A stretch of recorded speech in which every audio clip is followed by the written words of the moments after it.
We knew we had to get out of Germany, but it wasn't easy. Every day, people disappeared. Friends and neighbors disappeared, and we never saw them again. They stamped the words Sarah and Israel on our passports, identifying us as Jews. It was very difficult to leave. We had to put our names in a lottery. And when our names came up, our number came up, we would be allowed to apply for an exit visa.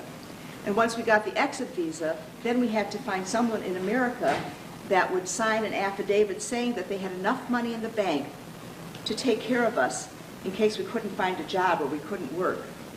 And the tickets had to be paid for in American dollars.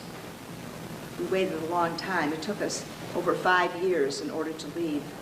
And during that time came the most terrifying night of our lives. November 9th, 1938, Kristallnacht.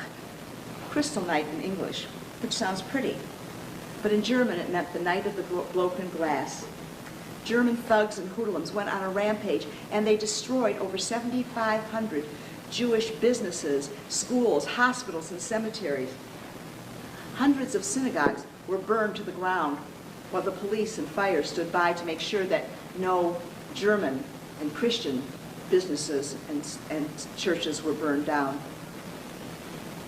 It was a terrible night. They rounded up, they killed 100 Jews, and they rounded up 30,000 Jewish men and put them in concentration camps, prisons, and jails and forced labor camps. My husband and I cowered in our small apartment, listening to the police sirens and the screams and the breaking glass. And then in the middle of the night, the phone rang. It was my mother. She was hysterical. She and my father had stood watching their synagogue burn to the ground. And then they took my dad away. They took my father away. My big, strong Papa, I couldn't believe it. I said, Mutti, I will come as soon as I can, and I will find Papa, and I will bring him home. The next morning, I boarded a train for Boynton, my hometown, which was near the Polish border, a couple hours away. And all the time while I sat in that train, I thought about my Papa. He was big and strong and tall and handsome. And Kaiser Wilhelm himself had given him the war medals for his bravery. He was proud to be German, even though Germany lost the war. When I got to the train station, at first I didn't see anything wrong. But as I got off the train and started walking to my neighborhood, I could see the devastation. There was the kosher butcher shop. It was nothing but a gaping hole. And the corner fruit market, the glass was all broken. And the same thing with Mr. Rubenstein's dress shop.